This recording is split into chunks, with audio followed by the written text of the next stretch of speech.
जय श्री कृष्णा, राधे राधे।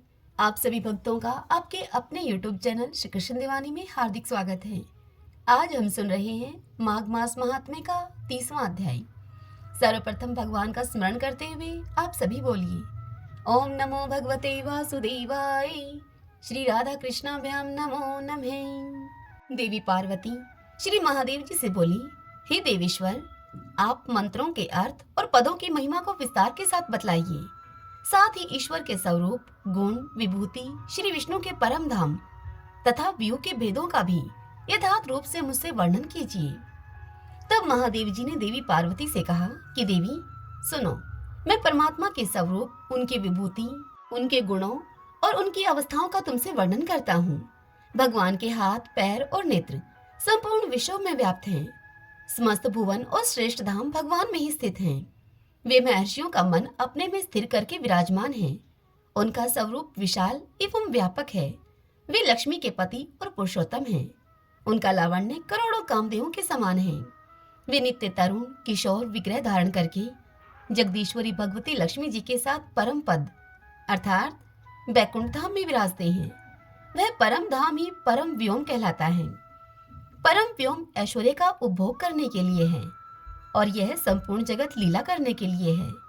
इस प्रकार भोग भूमि और क्रीड़ा भूमि के रूप में श्री विष्णु जी की दो विभूतियां स्थित हैं।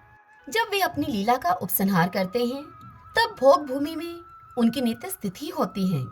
भोग और लीला दोनों को वे अपनी शक्ति से ही धारण करते हैं।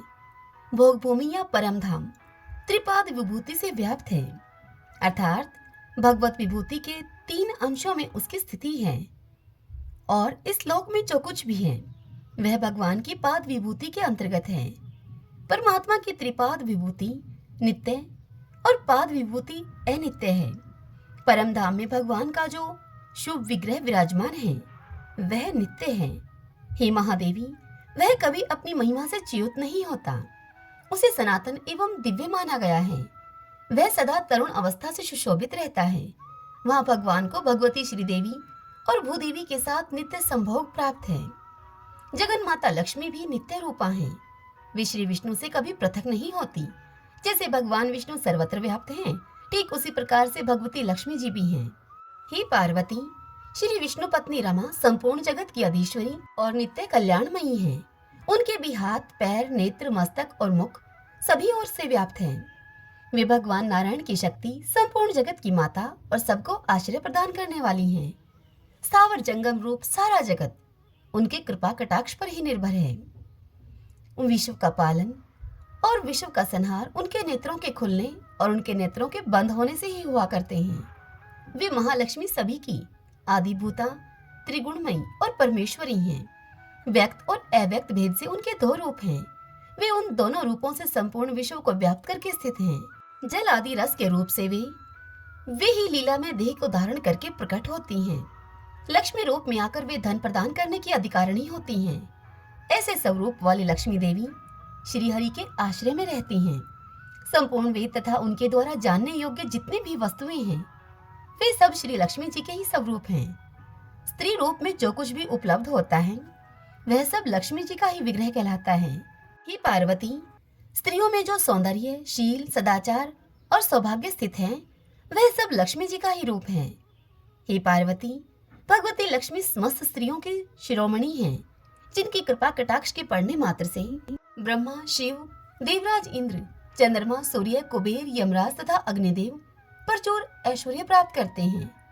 उनके नाम इस प्रकार से हैं: लक्ष्मी, श्री, कमला, विद्या, माता, विष्णुप्रिया, सती, पद्माल्या, पद्महस्ता, पदाक्षी, पद्म सुंदरी, भूतेश्वरी, नित्या, सत्या, सर्वगता, शुभा, विष्णु पत्नी, महादेवी, श्री रोधनतया। श्री रोधनतया क्षीर सागर की कन्या को कहा जाता है। रमा अनंत लोकनाभि अर्थात अनंत लोकों की उत्पत्ति का केंद्र स्थान। भू लीला सर्व सुख प्रदा, रुक्मणी सर्व वेदवती, सरस्वती, गौरी, शांति, स्वाहा, स्वधा, रति, नारायण, वरारोहा अर्थात श्री विष्णु जी की सुंदर पत्नी, तथा विष्णु और नित्या अनुपायिनी अर्थात सदा विष्णु जी के समीप रहने वाली। हे देवी पार्वती, जो मनुष्य प्रातः काल उठकर इन संपूर्ण नामों का पाठ करता है उसे बहुत बड़ी संपत्ति तथा विशुद्ध धन धान्य की प्राप्ति होती है, जिनके श्रीअंगों का रंग स्वर्ण के समान सुंदर एवं गौर है, जो सोने चांदी के हारों से सुशोभित है तथा सभी को आह्लादित करने वाली हैं। भगवान श्री विष्णु से जिनका कभी वियोग नहीं होता, जो स्वर्णमयी कांति को धारण करती हैं, उत्तम लक्षणों से विभूषित होने के कारण जिनका नाम लक्ष्मी है, जो सब प्रकार के सुगंधों का द्वार है, जिनको परास्त करना कठिन है, जो सदा सब अंगों से पुष्ट रहती हैं, गाय के सूखे गोबर में जिनका निवास है तथा जो समस्त प्राणियों की अधीश्वरी हैं, उन भगवती श्री देवी का मैं यहाँ आवाहन करता हूँ। ऋग्वेद में कहे हुए इस मंत्र के द्वारा स्तुति करने पर महेश्वरी लक्ष्मी जी ने शिव आदि सभी देवताओं को सब प्रकार का ऐश्वर्य और सुख प्रदान किया था। हे महादेवी, श्री विष्णु पत्नी लक्ष्मी सनातन देवता हैं। वे ही इस जगत का शासन करती हैं। संपूर्ण चराचर जगत की स्थिति उन्हीं के कृपा कटाक्ष पर निर्भर है। अग्नि में रहने वाली प्रभा की भांति भगवती लक्ष्मी, जिनके वक्ष स्थल में सदा निवास करती हैं, वे भगवान विष्णु सभी के ईश्वर, परम शोभा संपन्न, अक्षर एवं अविनाशी पुरुष हैं। वे श्री नारायण वात्सल्य गुण के समुद्र हैं। सबके स्वामी, सुशील, शुभज्ञ, सर्वज्ञ, सर्वशक्तिमान हैं। नित्या, पूर्ण काम, स्वभावतः सबके सुहृदय, सुखी, दया सुधा के सागर, समस्त देहधारियों के आश्रय, स्वर्ग और मोक्ष का सुख देने वाले और अपने भक्तों पर सदैव दया करने वाले हैं। उन श्री विष्णु को नमस्कार है। मैं संपूर्ण देश काल आदि अवस्थाओं में पूर्ण रूप से भगवान का दासत्व स्वीकार करता हूँ। इस प्रकार से स्वरूप का विचार करके सिद्धि प्राप्त पुरुष अनायास ही दास भाव को प्राप्त कर लेता है। हे महादेवी, यही पूर्वोक्त मंत्र का अर्थ है। इसको जानकर भगवान में भली भांति भक्ति करनी चाहिए। यह चराचर जगत भगवान का दास ही है। श्री नारायण इस जगत के स्वामी, प्रभु, ईश्वर, भ्राता, माता पिता, बंधु, निवास, शरण और गति हैं। भगवान लक्ष्मीपति कल्याणमय गुणों से युक्त और समस्त कामनाओं का फल प्रदान करने वाले हैं। वे ही जगदीश्वर शास्त्रों में निर्गुण कहे गए हैं। निर्गुण शब्द से ही यही बताया गया है कि भगवान प्रकृति जन्य हे गुणों से रहित हैं।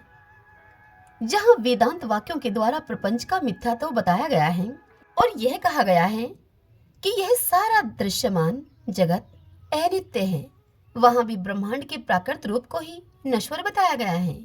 प्रकृति से उत्पन्न होने वाले रूपों को ही, उन्हीं रूपों की ही अनित्यता का प्रतिपादन किया गया है। हे महादेवी, इस कथन का तात्पर्य यह है कि लीला विहारी देव देव श्री हरि के लीला के लिए ही प्रकृति की उत्पत्ति हुई है। 14 भुवन, 7 समुद्र, 7 द्वीप, 4 प्रकार के प्राणी तथा ऊंचे ऊंचे पर्वतों से भरा हुआ यह रमणीय ब्रह्मांड प्रकृति से उत्पन्न हुआ है। यह उत्तरोत्तर महान 10 आवरणों से घिरा हुआ है। कला, काष्ठा आदि भेद से जो कालचक्र चल रहा है, उसी के द्वारा संसार की सृष्टि, पालन और संहार आदि के कार्य होते हैं। एक सहस्त्र चतुर्युग व्यतीत होने पर अव्यक्त जन्मा ब्रह्मा जी का एक दिन पूरा होता है। उतने ही बड़े दिन से 100 वर्षों की उनकी आयु मानी गई है। ब्रह्मा जी की आयु समाप्त होने पर सबका संहार हो जाता है। ब्रह्मांड के समस्त लोक कालाग्नि से दग्ध हो जाते हैं। सर्वात्मा श्री विष्णु की प्रकृति में उनका लय हो जाता है। ब्रह्मांड और आवरण के समस्त भूत प्रकृति में लीन हो जाते हैं। संपूर्ण जगत का आधार प्रकृति है और प्रकृति के आधार श्री हरि हैं। प्रकृति के द्वारा ही भगवान सदा जगत की सृष्टि और संहार करते हैं। देवादिदेव श्री विष्णु ने लीला के लिए जगन्मयी माया की सृष्टि की है। वही अविद्या, प्रकृति, माया और महाविद्या कहलाती हैं। सृष्टि, पालन और संहार का कारण भी वही है। वह सदा रहने वाली है। योग निद्रा और महामाया भी उन्हीं के नाम हैं। प्रकृति सत्व, रज और तम। प्रकृति इन 3 गुणों से युक्त है। उसे अव्यक्त और प्रधान भी कहते हैं। वह लीला विहारी श्री कृष्ण की क्रीड़ा स्थली है। संसार की उत्पत्ति और प्रलय सदा उसी से होते हैं। प्रकृति के स्थान असंख्य हैं, जो घोर अंधकार से पूर्ण हैं। प्रकृति से ऊपर की सीमा में विरजा नाम की नदी है, किंतु नीचे की ओर उस सनातनी प्रकृति की कोई सीमा नहीं है। उसने स्थूल, सूक्ष्म आदि अवस्थाओं के द्वारा संपूर्ण जगत को व्याप्त कर रखा है। हे महादेवी, प्रकृति के विकास से सृष्टि और संकोच अवस्था से प्रलय होते हैं। इस प्रकार संपूर्ण भूत प्रकृति के ही अंतर्गत हैं। यह जो महान शून्य अर्थात आकाश है, वह सभी प्रकृति के ही भीतर है। इस तरह से प्राकृत रूप ब्रह्मांड अथवा पाद विभूति के स्वरूप का अच्छी तरह से वर्णन किया गया है तुमसे। हे गिरिराज कुमारी, अब तुम त्रिपाद विभूति के स्वरूप का वर्णन सुनो। प्रकृति एवं परम व्योम के बीच में विरजा नाम की नदी है। वह कल्याणमयी सरिता वेदांगों के स्वेद जनित जल से प्रवाहित होती है। उसके दूसरे पार में परम व्योम है, जिसमें त्रिपाद विभूति में सनातन, अमृत, शाश्वत, नित्य एवं अनंत परम धाम है। वह शुद्ध सतोमय, दिव्य, अक्षर एवं परब्रह्म का धाम है। उसका तेज अनेक कोटि सूर्य और अग्नियों के समान है। वह धाम अविनाशी, सर्ववेदमय, शुद्ध, सब प्रकार के प्रलय से रहित, परिमाण शून्य, कभी जीर्ण न होने वाला, नित्य, जागृत, स्वपन आदि अवस्थाओं से रहित, हिरणमय, मोक्षपद, ब्रह्मानंदमय, सुख से परिपूर्ण, न्यूनता, अधिकता तथा आदि अंत से शून्य, शुभ, तेजस्वी होने के कारण अत्यंत अद्भुत, रमणीय, नित्य एवं आनंद का सागर है। श्री विष्णु का वह परम पद ऐसे ही गुणों से युक्त है। उसे सूर्य, चंद्रमा तथा अग्निदेव नहीं प्रकाशित करते हैं। वह अपने आप से ही प्रकाशित है, अपने ही प्रकाश से प्रकाशित है। वहां जाकर जीव फिर कभी नहीं लौटते। वह श्री हरि का परम धाम है। श्री विष्णु का वह परम धाम नित्य, शाश्वत एवं अच्युत है। 100 करोड़ कल्पों में भी उसका वर्णन नहीं किया जा सकता। मैं शिव, ब्रह्मा तथा श्रेष्ठ मुनि श्री हरि के उस पद का वर्णन नहीं कर सकते, जहां अपनी महिमा से कभी च्युत न होने वाले साक्षात परमेश्वर श्री विष्णु जी विराजमान हैं। उसकी महिमा को वे स्वयं ही जानते हैं, जो अविनाशी पद है, जिसकी महिमा का वेदों में गूढ़ रूप से वर्णन है तथा जिसमें संपूर्ण देवता और लोक स्थित हैं। उसे जो नहीं जानता, वह केवल ऋचाओं का पाठ करके क्या करेगा। जो उसे जानते हैं, वे ही ज्ञानी पुरुष संभाव से स्थित होते हैं। श्री विष्णु के उस परम पद को ज्ञानी पुरुष सदा ही देखते हैं। वह अक्षर, शाश्वत, नित्य एवं सर्वत्र व्याप्त है। कल्याणकारी नाम से युक्त भगवान विष्णु के उस परम धाम अर्थात गोलोक में बड़े सींग वाली गोएं रहती हैं तथा वहां के प्रजा बड़े सुख से रहा करती है। गोओं तथा पीने के योग्य सुखदायक पदार्थों से उस परम धाम की बड़ी शोभा होती है। वह परम धाम सूर्य के समान प्रकाशमान, अंधकार से परे, ज्योतिर्मय एवं अच्युत अविनाशी पद है। श्री विष्णु के उस परम धाम को ही मोक्ष कहते हैं। वहां पर जीव बंधन से मुक्त होकर अपने लिए सुखकर पद को प्राप्त होते हैं। वहां जाने पर जीव पुनः इस लोक में वापस नहीं लौटते, इसीलिए उसको मोक्ष कहा गया है। हे महादेवी, मोक्ष, परम पद, अमृत, विष्णु मंदिर, अक्षर, परम धाम, बैकुंठ, शाश्वत पद, नित्य धाम, परम व्योम, सर्वोत्कृष्ट पद तथा सनातन पद, ये अविनाशी परम धाम के पर्यायवाची शब्द हैं। हे पार्वती, अब मैं तुमसे उस त्रिपाद विभूति के स्वरूप का वर्णन करूंगा। हे पार्वती, त्रिपाद विभूति के असंख्य लोक बतलाए गए हैं। वे सब के सब शुद्ध, सतोमय, ब्रह्मानंदमय, सुख से परिपूर्ण, नित्य, निर्विकार, हे गुणों से रहित, हिरणमय, शुद्ध, कोटि सूर्यों के समान प्रकाशमान, वेदमय, दिव्य तथा काम क्रोध आदि से रहित हैं। भगवान नारायण के चरण कमलों की भक्ति में ही रस लेने वाले पुरुष उनमें निवास करते हैं। वहां निरंतर सामगान की सुखदायिनी ध्वनि होती रहती है। वे सभी लोग उपनिषद स्वरूप, वेदमय तेज से युक्त तथा वेद स्वरूप स्त्री पुरुषों से भरे हुए हैं। वेद के ही रस से भरे हुए सरोवर उनकी शोभा को बढ़ाते हैं। श्रुति, स्मृति और पुराण आदि भी उन लोकों के स्वरूप हैं। उन लोकों में दिव्य वृक्ष भी सुशोभित होते हैं। उनके विश्व विख्यात स्वरूप का पूरा पूरा वर्णन मुझसे नहीं हो सकता। विरजा और परम व्योम के बीच का जो स्थान है, उसका नाम केवल है। वही अव्यक्त ब्रह्मा के उपासकों के उपभोग में आता है। वह आत्मानंद का सुख प्रदान करने वाला है। उस स्थान को केवल परम पद, निरीश्रेयस, निर्वाण, कैवल्य और मोक्ष कहते हैं। जो महात्मा पुरुष भगवान लक्ष्मीपति के चरणों की भक्ति और सेवा के रस का उपभोग करके पुष्ट हुए हैं, वे महान सौभाग्यशाली भगवान के चरणों के सेवक पुरुष श्री विष्णु के परम धाम में जाते हैं, जो ब्रह्मानंद प्रदान करने वाला है। उसका नाम है बैकुंठ धाम। वह अनेक जनपदों से व्याप्त है। श्री हरि उसी में निवास करते हैं। वह बैकुंठ धाम रत्नमय प्राकारों, विमानों तथा माणिमय महलों से सुशोभित है।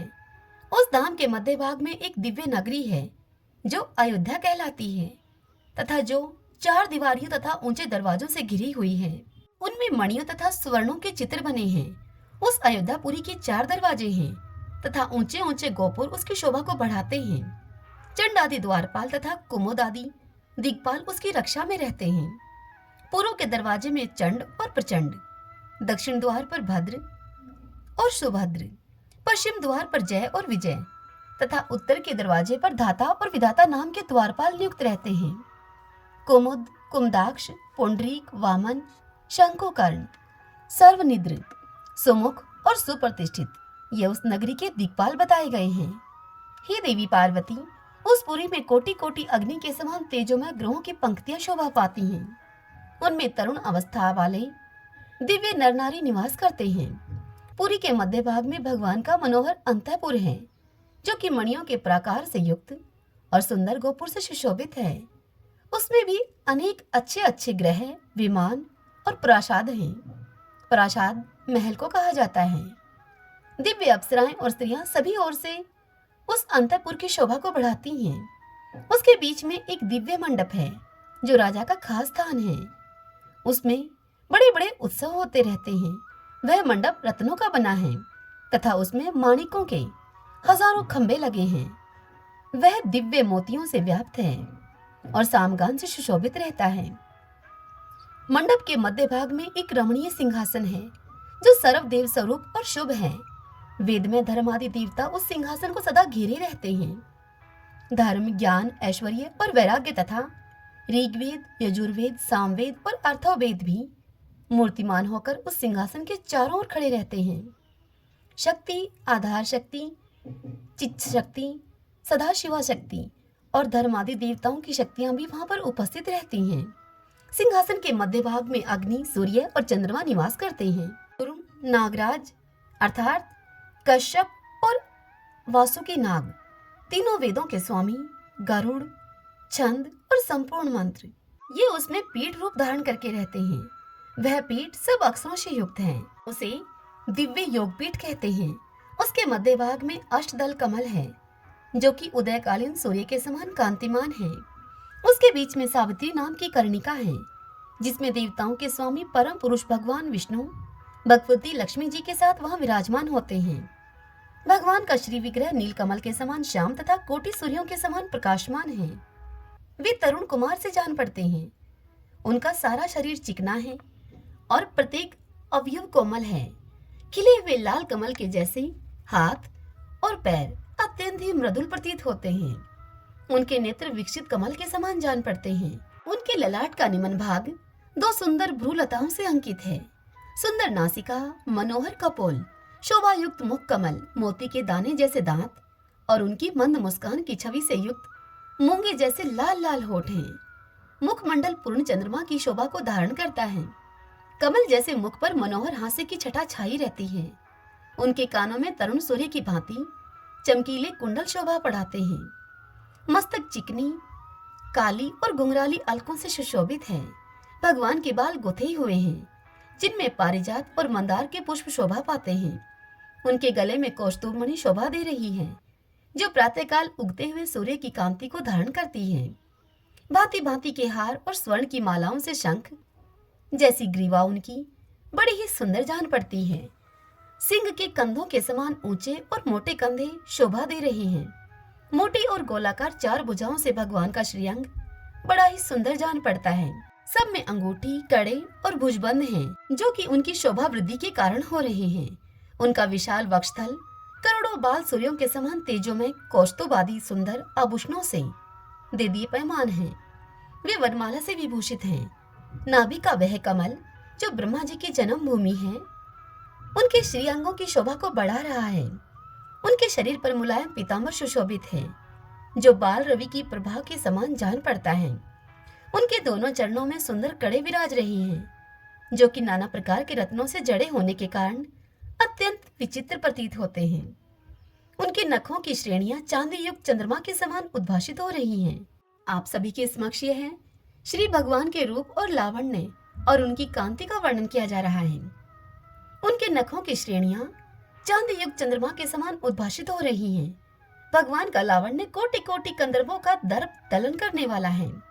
वे सौंदर्य की निधि और अपनी महिमा से कभी च्युत नहीं होने वाले हैं। उनके सर्वांग में दिव्य चंदन का अनुलेप किया हुआ है। वे दिव्य मालाओं से विभूषित हैं। उनके ऊपर की दोनों भुजाओं में शंख और चक्र हैं तथा नीचे की भुजाओं में वरद और अभय की मुद्राएं हैं। भगवान के वाम अंग में महेश्वरी भगवती महालक्ष्मी विराजमान है। उनका श्रीअंग स्वर्ण के समान कांतिमान तथा गौर है। सोने और चांदी के हार उनकी शोभा को बढ़ाते हैं। वे समस्त शुभ लक्षणों से संपन्न हैं। उनकी अवस्था ऐसी है मानो शरीर में यौवन का आरंभ हो रहा हो। कानों में रत्नों के कुंडल और उनके मस्तक पर काली काली घुंघराली अलके शोभा पाती हैं। दिव्य चंदन से चर्चित अंगों का दिव्य पुष्पों से श्रृंगार हुआ है। उनके केशों में मंदार, केतकी और चमेली के फूल गुथे हुए हैं। सुंदर बोहें, मनोहर नासिका और शोभायमान कटी भाग है। पूर्ण चंद्रमा के समान मनोहर मुख कमल पर मंद मुस्कान की छटा छा रही है। बाल रवि के समान चमकीले कुंडल कानों की शोभा को बढ़ा रहे हैं। तपाए हुए स्वर्ण के समान शरीर की कांति और उनके आभूषण हैं। 4 हाथ हैं उनके, जो कि स्वर्ण में कमलों से विभूषित हैं। भांति भांति के विचित्र रत्नों से युक्त स्वर्ण में कमलों की माला, हार, केयूर, कड़े और अंगूठियों से श्रीदेवी सुशोभित हैं। उनके 2 हाथों में 2 कमल और शेष के 2 हाथों में मातुलुंग अर्थात बिजोरा और चांबूनद अर्थात ततुरा आदि शोभा पा रहे हैं। इस प्रकार कभी विलग न होने वाली महालक्ष्मी के साथ महेश्वर भगवान विष्णु सनातन परम व्योम में से अनंत विराजमान रहते हैं। उनके दोनों पार्श्वों में भूदेवी और लीला देवी बैठी रहती हैं। 8 दिशाओं में अष्टदल कमल के एक एक दल पर कर्मशः, विमला आदि शक्तियां सुशोभित होती हैं। उनके नाम ये हैं: विमला, उत्कर्षणी, ज्ञाना, क्रिया, योगा, प्रावी, सत्या और ईशाना। ये सब परमात्मा श्री हरि की पटरानियां हैं, जो कि सब प्रकार के सुंदर लक्षणों से संपन्न हैं। ये अपने हाथों में चंद्रमा के समान श्वेत वर्ण के दिव्य चमर लेकर उनके द्वारा सेवा करती हुई अर्थात उन चवरों के द्वारा भगवान की सेवा करती हुई अपने पति श्री हरि को आनंदित करती हैं। इनके सिवा दिव्य अप्सराएं तथा 500 युवती स्त्रियां भगवान के अंतःपुर में निवास करती हैं, जो कि सब प्रकार के आभूषणों से विभूषित कोटि अग्नियों के समान तेजस्विनी, समस्त शुभ लक्षणों से युक्त और चंद्रमुखी हैं। उन सबके हाथों में कमल के पुष्प शोभा पाते हैं। उन सभी स्त्रियों से घिरे हुए महाराज परम पुरुष श्री हरि की बड़ी शोभा होती है। अनंत अर्थात शेषनाग, अनंत शेषनाग को कहा जाता है। अनंत, गरुड़ तथा सेनानी आदि देवेश्वरों, अन्यान्य पार्षदों तथा नित्य मुक्त भक्तों से सेवित होकर रमा के साथ परम पुरुष भगवान श्री विष्णु भोग और ऐश्वर्य के द्वारा सदा आनंद मग्न रहते हैं। इस प्रकार बैकुंठ धाम के अधिपति भगवान नारायण अपने परम पद में रमण करते हैं। हे पार्वती, अब मैं भगवान के भिन्न भिन्न व्यूहों और उनके लोकों का तुमसे वर्णन करता हूँ। बैकुंठ धाम के पूर्व भाग में श्री वासुदेव का मंदिर है। अग्निकोण में लक्ष्मी का लोक है। दक्षिण दिशा में श्री शंकरशन का भवन है। उनके नृत्य कोण में सरस्वती देवी का लोक है। पश्चिम दिशा में श्री प्रद्युम्न का मंदिर है। उनके वायव्य कोण में रति का लोक है। उत्तर दिशा में श्री अनिरुद्ध का स्थान है और ईशान कोण में शांति लोक है। भगवान के परम धाम को सूर्य, चंद्रमा और अग्नि नहीं प्रकाशित करते। कठोर व्रतों का पालन करने वाले योगीजन वहां जाकर फिर इस संसार में कभी नहीं लौटते। देवी पार्वती जो 2 नामों के एक मंत्र अर्थात लक्ष्मी नारायण के जप में लगे रहते हैं, वे निश्चय ही उस अविनाशी पद को प्राप्त होते हैं। मनुष्य अनन्य भक्ति के साथ इस मंत्र का जप करके उस सनातन दिव्य धाम को अनायास ही प्राप्त कर लेते हैं। उनके लिए वह पद जैसा सुगम होता है, वैसा वेदों के अध्ययन, यज्ञ, दान, शुभ व्रत, तपस्या, उपवास और अन्य साधनों से भी नहीं होता। त्रिपाद विभूति में जहाँ भगवान परमेश्वर भगवती लक्ष्मी जी के साथ सदा ही आनंद का अनुभव किया करते हैं, वहाँ संसार की आश्रयभूता महामाया ने हाथ जोड़कर प्रकृति के साथ उनकी भांति भांति से स्तुति करते हुए उनसे कहा, हे केशव, इन जीवों के लिए लोक और शरीर को प्रदान कीजिए। हे सर्वज्ञ, आप पूर्व कल्पों की भांति अपनी लीला में विभूतियों का विस्तार कीजिए। जड़ चैतन्य में संपूर्ण चराचर जगत अज्ञान अवस्था में पड़ा हुआ है।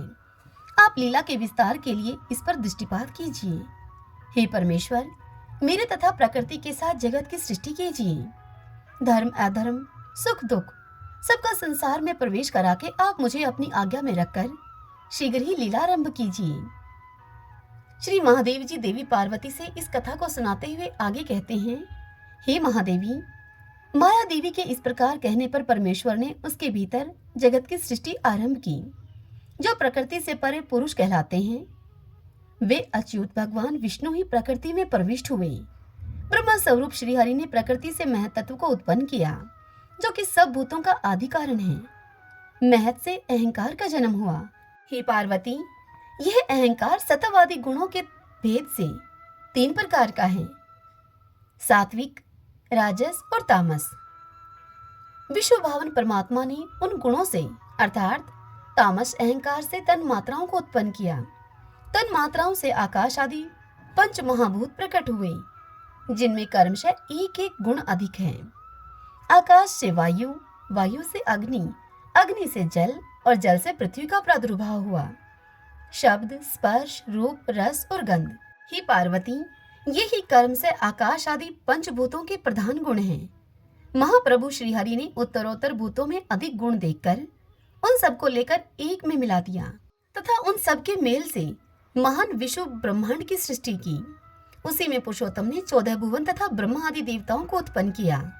हे पार्वती, दैव, त्रियक, मानव और स्थावर, यह 4 प्रकार का महासर्ग रचा गया। इन चारों सर्गों अथवा योनियों में जीव अपने अपने कर्मों के अनुसार जन्म लेते हैं। श्रीमन नारायण नारायण हरि हरि, भजमन नारायण नारायण हरि हरि। श्री महादेव जी देवी पार्वती से कहते हैं, हे पार्वती, अब मैं तुमसे श्रीमद् भगवत गीता के 15वें अध्याय का महात्म्य कहूंगा। तुम ध्यान देकर सुनो।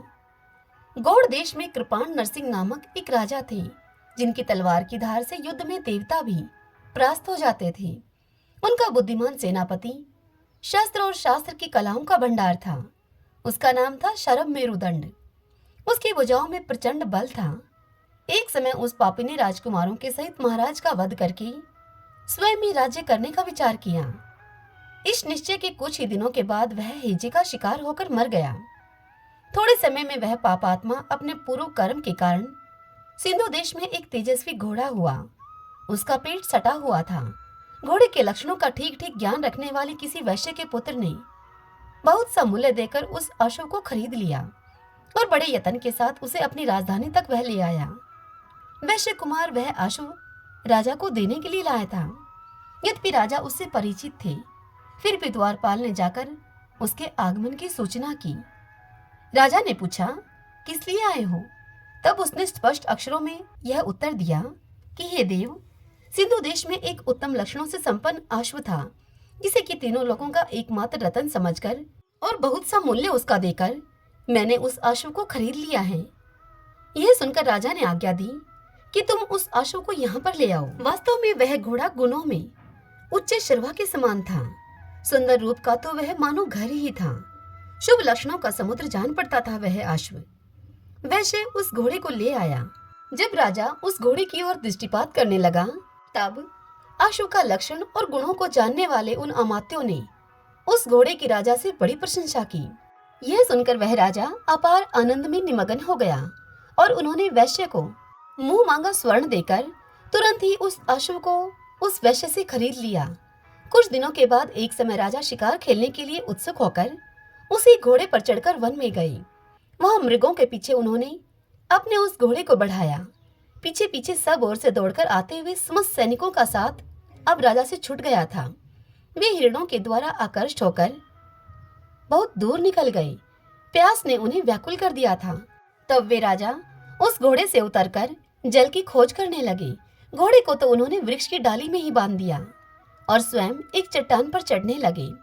कुछ दूर जाने पर इन्होंने देखा कि एक पत्ते का टुकड़ा हवा में उड़कर शिलाखंड पर गिरा हुआ है। उसमें गीता के 15वें अध्याय का आधा श्लोक लिखा हुआ था। राजा उसे बांचने लगा।